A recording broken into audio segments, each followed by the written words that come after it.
We've got a new United States champion. The groundwork is laid for a long simmering grudge match. Even more new faces arrive, and Raw gets glorious.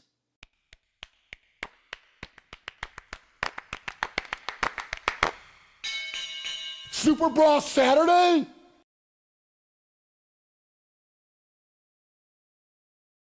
What's up, everybody? I am Bernard Boo, this is WrestleBoo, and this is my reaction to the April 16th, 2018 episode of Monday Night Raw. This was the first in the two-night Superstar Shake-Up event. As expected, we saw a lot of talent migrate over from Smackdown to Raw, and I think a lot of these picks were really good.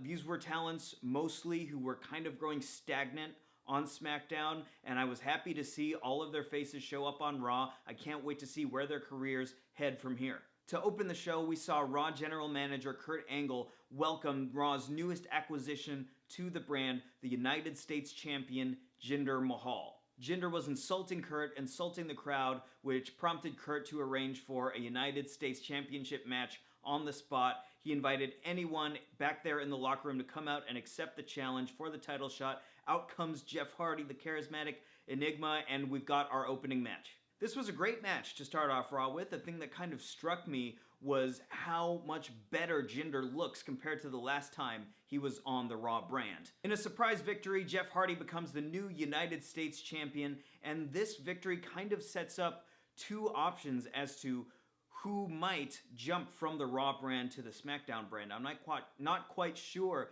about that, but we'll get into that in a bit. Next up, we got the Sasha Banks versus Bayley match that was advertised from last week. I was looking forward to this one just because this feud has been brewing for a long time, and they've been dedicating segments of Raw to this feud over the past few months, it seems like.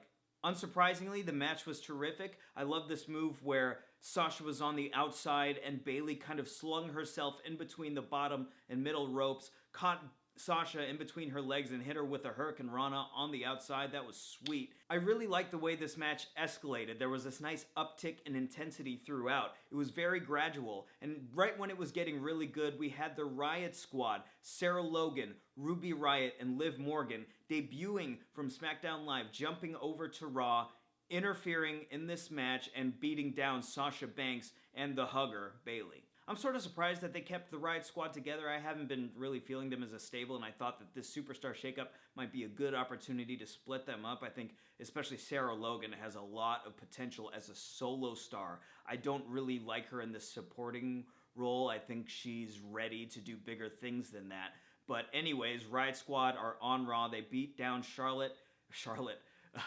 Bayley and Sasha Banks, and I fear that one of those two women, Sasha or Bayley, will show up on SmackDown Live tonight, and we won't get a proper payoff to that feud. Next up, in a rematch from last week's Raw, we got the AOP smashing Heath, Slater, and Rhino once again. This was kind of a more robust match. It was a little longer, not as much of a squash match, even though it sort of was. It just wasn't as lopsided as last week. And AOP actually got a really nice pop from the crowd. I was surprised by this because not a lot of NXT acts coming up from NXT to the main roster get as big of a reaction initially as they got in NXT, but AOP, I mean, they were in Hartford, Connecticut, which is obviously not an NXT town, and these people popped hard for AOP. That made me excited for the prospects of these two. I hope that WWE takes them seriously. So far, so good. Next up, we got a segment of Miz TV in which The Miz and the Miztourage welcomed Kevin Owens and Sami Zayn to the Raw brand. Kurt Angle comes out to dispute this claim that Kevin and Sami are the newest acquisitions on Raw because he didn't sign them, but then Sami very smugly put on these glasses and read out a printed out email from Stephanie McMahon that they were in fact reinstated and signed to contracts on Raw. I just love everything Sami Zayn is doing right now in the ring and out of it. He's such a pest. He's so annoying, you know, doing those little ironic, condescending dances to the crowd where he's just feeling himself so hard. I love it. It's annoying in the best way. But then Kurt Angle dropped the bombshell that The Miz is actually headed over to Smackdown Live, and this would be his last performance on Raw, his finale, as The Miz called it. With this move, putting Miz on SmackDown, this obviously sets the wheels in motion for an inevitable Miz versus Daniel Bryan match. Daniel Bryan now on that active roster again. They alluded to this. Kurt Angle said that Daniel Bryan was the one who influenced Shane McMahon and Paige to draft, or is it a draft? Is it a draft? It's not a draft, it's a shake-up. Daniel Bryan encouraged them to snatch up The Miz, and now he's within reach. Daniel Bryan versus Miz. I think that could be one of the most anticipated matches of the year. I'm looking forward to that future match, but as for Raw, a main event match was made between The Miz and the Miztourage, teaming with Sami Zayn and Kevin Owens to go up against Seth Rollins, Finn Balor, Braun Strowman, and the in-ring debut of Bobby Lashley, and their fifth partner would be kept a secret till the end of the night. It would be a new face from SmackDown Live coming to Raw. After the commercial break, we got the continuation of the Tag Team Eliminator that Kurt Angle set up last week, the winner of which would go on to face the Bar at Backlash for the Raw Tag Team Championships. Is it Backlash or is it the Greatest Royal Rumble? I actually don't know. I don't know off the top of my head. Sorry about that. Anyways, we have the Revival going up against Bray Wyatt and Woken Matt Hardy. As I said last week, Hardy and Wyatt had to come out of this thing with the win. It just wouldn't make sense for the Revival at this point. Bray and Matt came out on top. They're going up against the Bar at... I really wish the Revival could have stayed in NXT. Like I said in a video last week, I wish NXT could be a home where certain wrestlers could just stay there. Wrestlers who fit in that brand could just stay and make a good living there, but that's just not in the cards right now. These guys are maybe the best tag team in the whole company, and they're getting hosed. Next up, we saw the Fashion Police, Tyler Breeze and Breezango backstage. I made a video just recently about Tyler Breeze and how underserved he is on the WWE main roster, but this segment in which the Fashion Police kind of had an altercation with the Bar setting up a match for later on in the night, this segment gave me hope. Hopefully these two get something better to do. Actually, let's just jump to it. Later on, they faced the Bar in a solid match, and they came out on top. Breezango got a win over the former tag team champions. This was really good stuff. There was also a backstage segment that saw Ronda Rousey and Kurt Angle catching up after their WrestleMania match, and then out of nowhere, Natty Neidhart, debuting from SmackDown, walks into that room. She and Ronda Rousey are buddy-buddy, I think in real life. The pervading issue I have with Natty Neidhart and the way they're booking her is that, God, I don't know whether she's a heel or a babyface. It seems like every week she switches. One week she's like a super heel where she's super annoying and trying to get the crowd to boo her. And then we see stuff like this where, you know, she's Ronda Rousey's best friend, and Ronda Rousey's a really big fan favorite right now. And later on we see this match between Natty and Mandy Rose, and Sonya Deville and Mandy start beating down Natty. Ronda comes out, kind of makes Sonya Deville look bad. They're both, you know, these MMA characters, and she just sort of schools Sonya Deville with a nice looking judo throw. Not so good for Sonya Deville. I actually didn't like that. I would have rather them not touch. So to kind of preserve Sonya's badass persona, but whatever, it wasn't so bad. I'm not so offended by that. But anyways, Ronda Rousey is consoling Natty Neidhart, so I guess Natty's a babyface now. There was also another women's match for the night. There are so many women's segments on these shows now. It's really encouraging and kind of heartening to see all these women get the spotlight. Single match, Mickie James versus Ember Moon. Ember Moon is like, her athleticism is insane. I sort of forget sometimes how freaky she is in that ring. She's like doing all these flips and kicks and twists, and I don't understand how her body's staying in the air that long. And of course, she hits her Eclipse on Mickie James, and Mickie James, the way she sold that Eclipse was crazy. She like did a cartwheel in the air with her legs flying everywhere. She ended up like on the other side of the ring. Mickie James, props. Nia Jax was on commentary for this match. I don't know why. She sort of has involvement with Mickie, even though her issues really lies with Alexa and Ember Moon. She has nothing to do with. I guess she's just the women's champion, and they needed to get her on TV to talk about Alexa. Kill two birds with one stone. I liked Nia Jax on commentary here. She actually comes off to me as this really classy women's champion. Next up, we got another former SmackDown superstar debuting on Raw, none other than Dolph Ziggler. Dolph actually cut a really good promo here. I don't know what it was. He was just talking about how, he thinks he's the greatest wrestler to ever walk that aisle and stuff like that, normal stuff, but I think it was his delivery. He seemed more assured this time. I don't know how to put my finger on it, but I was impressed. Then Titus Worldwide comes out, and I talk a lot about how there's very little room on that WWE main roster, and I fear for these three talents, Dana Brooke, Apollo Crews, and Titus. Then, in a shocker of a debut, Drew McIntyre shows up out of nowhere. Last time we saw him, he was in NXT, former NXT champion, but now he's on Raw in cahoots with Dolph Ziggler. Together, they lay waste to Titus Worldwide, and man, Drew McIntyre's physique? Ridiculous.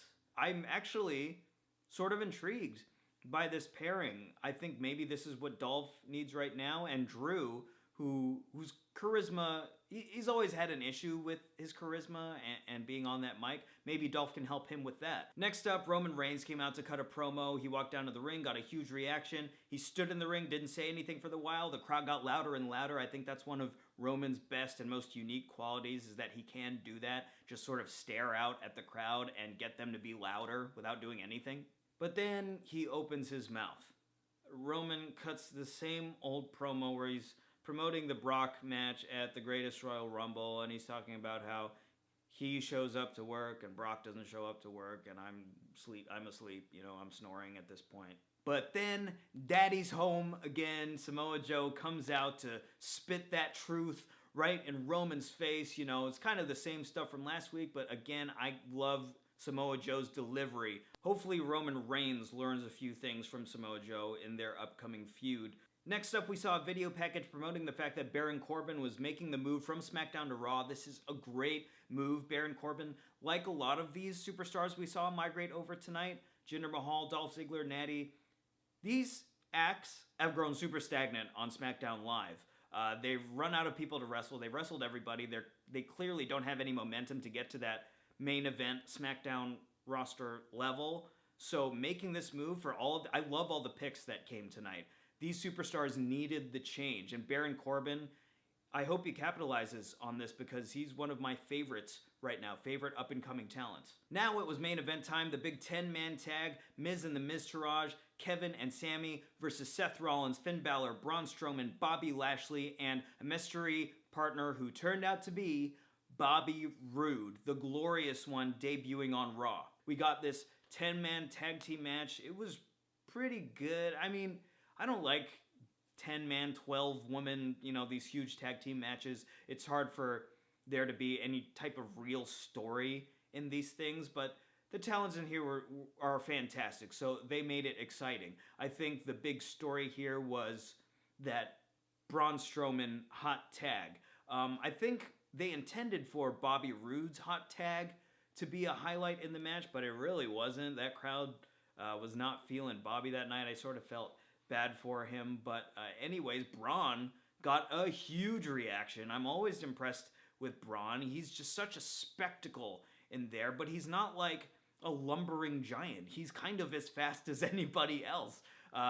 His athleticism is off the charts, and his entertainment value is off the charts. Braun hit this drop kick on Miz, which was super crazy. The crowd popped for that, and the crowd was popping for Braun all night. Like, he's so over. He's like hugely over. Why is this guy not a champion? Or why isn't he in a marquee spot? How much more would you want from a superstar? Miz was great in this match too. There were some really exceptional athletes involved in this match. Seth, Finn, Bobby Lashley, these guys can do amazing things in there. But I think, the fact is Miz and Braun Strowman were the two guys who got the biggest reactions in that match. Easy.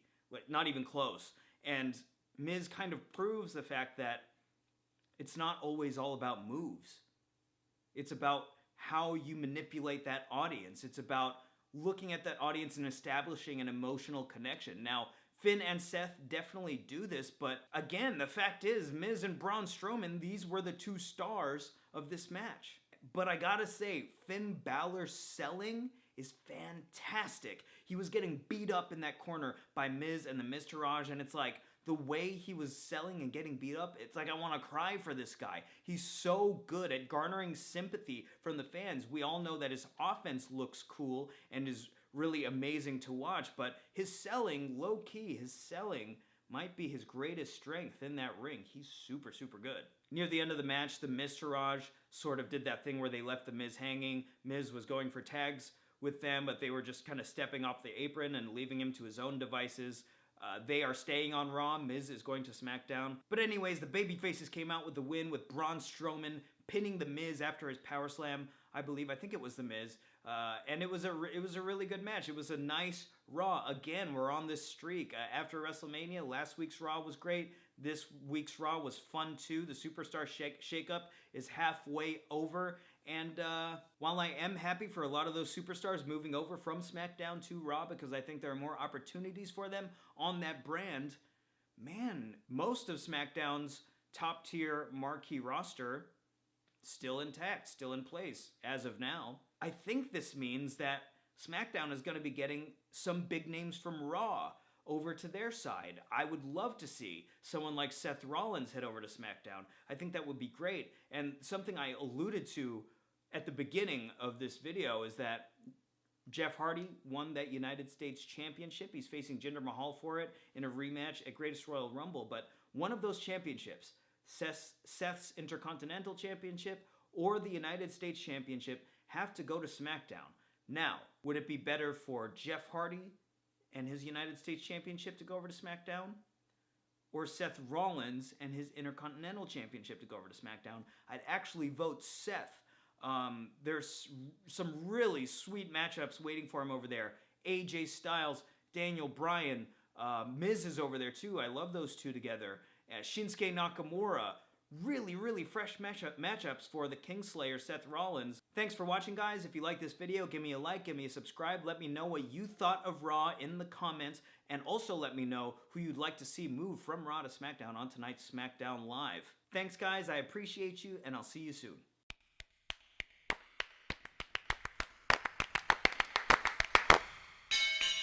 Super Brawl Saturday?